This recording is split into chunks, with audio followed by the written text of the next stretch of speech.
In today's video, I'm going to walk you through 5 cool tech stuff that I use every day. And I'm going to do it in a chilled holiday fashion. I don't want to get your heart rate any higher than interacting with your family almost definitely already does. But before we get into that, today's video is sponsored by Be Quiet and their newfangled light-based 500LX. The 500LX comes with 4 pre-installed light-based LX fans, a sexy angled front intake next to which lies some very useful front I/O. It also supports hella radiator in the top with enough clearance so you don't have to destroy your fingers to plug in some fan cables. So if you're in the market for a beautiful, easy to build in fish tank case, get yourself a Be Quiet light-based 500LX with the link down below.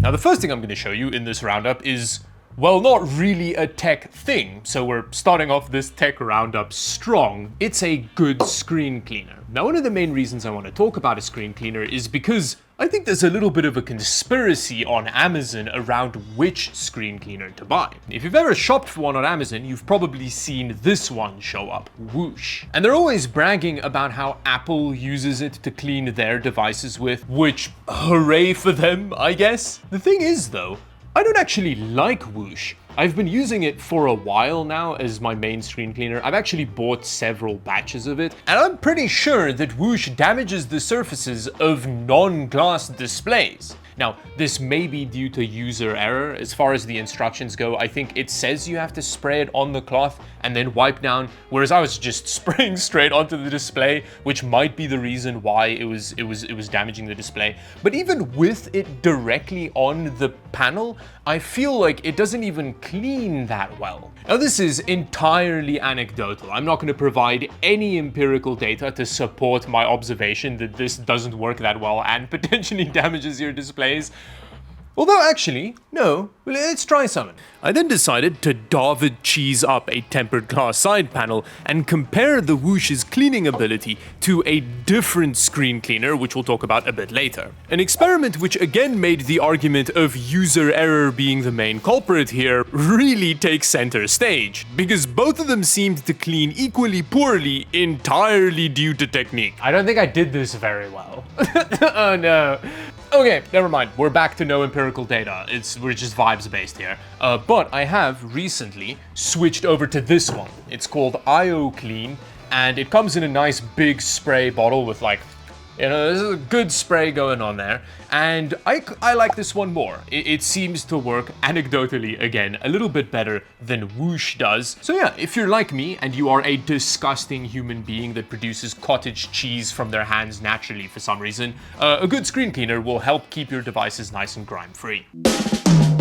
Next is a good external M.2 caddy, which is going to become even more useful in my life now that I am an Apple user. But I've been using this Silverstone MS12 for years now. You can tell by all of the wear on it and the fact that I've lost 5 of the 8 screws on it. But this caddy has served me really well. It's like all heatsink as well, so it's pretty good in terms of sustained data transfer. I use this as my external games drive, and it has been amazing. Although interestingly, Windows does seem to have a bit of an issue with chronic external drive usage. Like with this game drive, for example, I basically have to reformat and re-download everything on this thing about once a year, because over the course of a year, it slowly starts filling the drive with corrupt data. So I, on average, have about 1 terabyte worth of games on this drive. But by the end of the year, the drive will be full despite there not being any more games on it for some reason. And then the drive will just start corrupting. So that's something that I've noticed. It's definitely been an issue, but you just need to practice some good drive maintenance, and then it shouldn't catch you with your pants down, even though it does me every time for some reason. I need a belt or something. The thing is, this Silverstone drive is kind of getting a bit long in the tooth now. In terms of read and write speeds, it maxes out at about 2000 megabits per second, which is still very fast. Like, this is a fast drive, but I did recently buy a new Ugreen one, which is supposedly a 40 gigabit per second USB 4 one, which straight out of the box gave me way faster read speeds than I got with the same drive in this caddy. However, write speed wise, it was much slower than this one for some reason. Something which I could only fix by swapping in a different NVMe drive into it. For some reason, the Samsung 2TB drive that I normally use for my games doesn't work as well in the Ugreen one.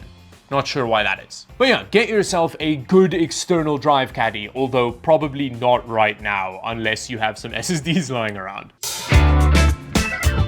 Number 3 is probably the most glamorous thing in this lineup, and it's this. It's my OLED Steam Deck, and I like it a lot. I've been using it a bunch. I have also been using the ROG Ally X, which is pretty good, but I've been having issues updating to newer versions of Bazzite on it, and I've just not had time to deal with the problems yet. So I've been using this instead. The OLED Steam Deck, it just works. The hardware is clearly not nearly as powerful as whatever is in the Ally X, and the display isn't as sharp, but it doesn't matter, because when you press the power button, like, stuff happens pretty quickly. This thing is the ultimate tool for making kids jealous of you on an airplane. It's like, yeah, you get to eat custard all day and not have to have any responsibilities, but I get to use a Steam Deck on the airplane, so that's pretty cool. Now, I'm not going to go into too much detail about the performance of this device. I feel like that's been very well covered over the last 2 or 3 years that it's been out. And honestly, the only real issues that I have with it is that it's like a little bit more creaky than I'd like, and I wish it was a bit more powerful, but it's powerful enough for 98% of the games that I play on it.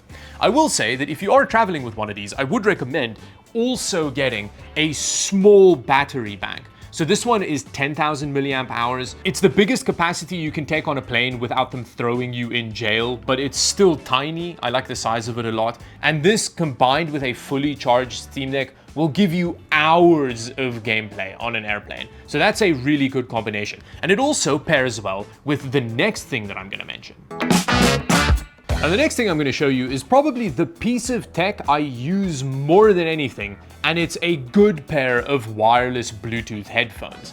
This is a pair of Sony X1000 Mark IVs, and they're pretty good. You know, in terms of sound quality, they're as good as I'd want, and their noise cancelling is decent, but I'm not entirely happy with them. And I think the reason that I'm not entirely happy with them is because I upgraded from the Mark II version of these headphones. I bought these back in long ago, and you can tell they're very well worn. I've gotten replacement pads on them, but I feel like these two different generations are a pretty clear example of enshittification. And not in terms of sound quality or noise cancelling or whatever, but these are way more sturdy in terms of build quality. Like, you can tell on the top, you've got like a metal head strap, and the plastic that they use on the cups feel way more solid than the plastic on these. And I think part of the reason they changed the build was to just kind of lighten these up a little bit because they don't weigh as much, but they feel much flimsier than the Mark II does. And considering that these are headphones that you carry out and about and they have to take quite a lot of abuse, I'm not nearly as comfortable just kind of chucking these around as I am chucking these old Mark IIs around. And another issue, which is very weird considering that this pair is almost 9 years old at this point. I don't know exactly how old it is, but I bought them ages ago. They have better battery life than these like 8-month-old Mark IVs. Now, I don't think that when it comes to straight playback time, their battery life is better than the Mark IVs, but the Mark IV has an issue where you have to remember to turn them off every time, otherwise they just drain their battery. Whereas with the Mark II, I never really worry too much about turning it off and on, but their battery just lasts eons. The entire time I lived with the Mark IIs, I never really had to worry about battery life, whereas with the Mark IVs, I feel like I have to pay way more attention to battery life management. But anyway, putting aside that, again, very anecdotal comparison, a good pair of Bluetooth noise cancelling headphones are just a game changer if you're sensitive to sound and stuff. And then the final thing we're gonna super chill talk about in today's video is this guy, which is a novelty high-wattage multi-USB port wall wart. On my recent trip to England, I had several devices that I needed to charge semi-regularly. So having this guy, which had enough power to charge even a laptop with medium use, is super useful because when you go to a new country, you almost always forget to buy like a plug conversion. So now you just need to get one and then you can charge a whole bunch of different devices off it. Now the thing that's so crazy about these modern chargers is just how much power they're able to output.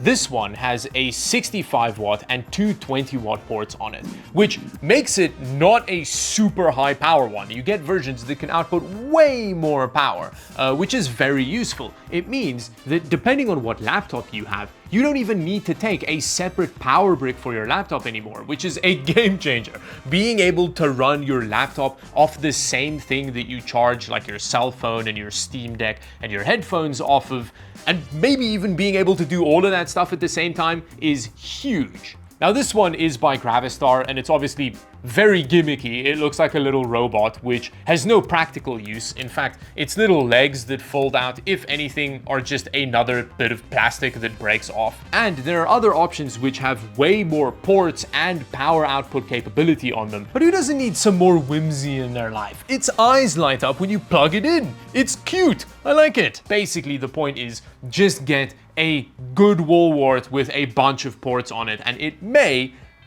help charge things. I was gonna say change your life. It probably won't. It'll just make charging things easier. Which brings me to the end of the last video for 2025. It's crazy. I can't believe another year has passed of me getting to make random tech videos for a living. It feels like time is just evaporating at this point. But yeah, thank you very much for watching. I hope you have a nice end to the year and see you in 2026. Bye-bye.